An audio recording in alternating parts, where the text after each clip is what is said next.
Digital বাংলাদেশে শুধু ডিজিটালই হয়েছে, মানুষের মন আর ডিজিটাল হয় নাই।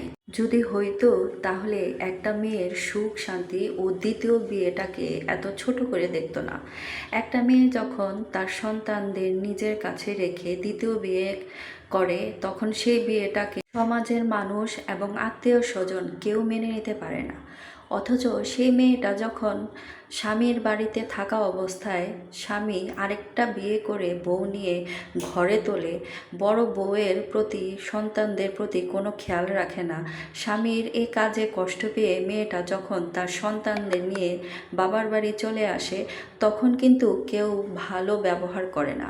এমন বেশিরভাগ পরিবারেই পাওয়া যাবে যে মেয়ে স্বামীর ঘর থেকে চলে আসলে স্বাভাবিকভাবে মেনে নেয় না।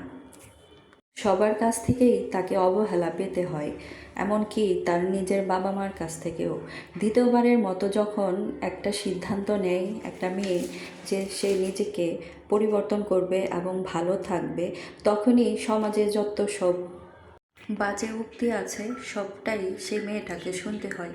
কেন রে ভাই, মানুষ কি মানুষ না? মেয়েরা তো মানুষ, তাই না? তাদেরও তো ইচ্ছা করে যে একটু সুখ একটু শান্তি পাওয়ার জন্য, তাদের ছেলে মেয়েকেও একটু শান্তি দেওয়ার জন্য। কোনো মেয়ে ইচ্ছে করে তার প্রথম স্বামীর ঘর ছাড়ে না। অনেক অনেক কষ্ট, অনেক অবহেলা এবং অনেক অশান্তির পরেই একমাত্র মেয়েরা তার স্বামীর ঘর ছাড়ে। স্বামীরা যদি তার বউ বর্তমান থাকা অবস্থাতেও দ্বিতীয় বিয়ে করতে পারে আর সেই বউরা সেখান থেকে চলে এসে ডিভোর্স দিয়ে যদি দ্বিতীয় বিয়ে করার সিদ্ধান্ত নেই, তখনই সমাজের মানুষের হয়ে যায় ঝামেলা। যেমন নিজেরা খাওয়াচ্ছে ও একটা মেয়ে যখন খুবই কষ্টে থাকে তার স্বামীর ঘরে এবং সেখান থেকে চলে আসার পরে তার বাবার ঘরে কষ্টে থাকে, তখন তো কেউ জিজ্ঞেস করে না যে তুমি তো কষ্টে আছো, তুমি কিভাবে চলবা, তুমি কি করবা, তোমাকে তো ভালোভাবে থাকতে হবে, তোমাকে ভালো থাকতে হবে, সবাইকে ভালো রাখতে হবে, তোমার নিজের জন্য বাঁচতে হবে, তোমার সন্তানদের জন্য বাঁচতে হবে। কেউ বলে না, কেউ বলবেও না। সব ঝামেলা শুধু মেয়েদেরই, সব কষ্ট যত আছে সব মেয়েদেরই। মেয়েদেরই সব কিছু শুনতে হয়, সহ্য করতে হয়। কী রে ভাই, মেয়েদের কি জীবন না? এই জীবনটা কি মেয়েদের কি এমনিতেই?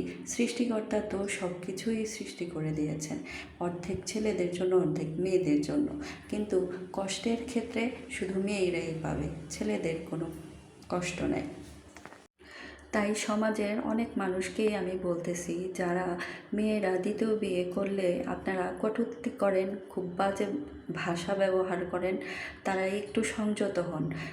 ছেলেরা দ্বিতীয় বিয়ে করে সুখে শান্তিতে থাকতে পারবে, অথচ মেয়েরা যদি থাকতে চায় তা সেটা আবার দোষ হয়ে যায়। এই সমাজে, এই দেশে কত কিছুই পরিবর্তন হচ্ছে, অথচ একটা মেয়ে সুখে থাকবে শান্তিতে থাকবে সেই জিনিসটা চিন্তা করবে একজন মানুষ, সেটা পরিবর্তন হয় নাই। মানুষের জ্ঞান বুদ্ধি উন্নত হয় নাই। যদি মানুষের জ্ঞান বুদ্ধি উন্নতি হতো তাহলে কখনোই মেয়েদের সুখে শান্তিতে থাকাটা তাকে কখনো খারাপভাবে নিত না। আসলে সমাজের মানুষগুলো এমন যে মেয়েরা কিছু করলেই অনেক বড় কিছু একটা হয়ে যায়, কিন্তু ছেলেরা কত কিছু করে তাতেও কিছুই হয় না।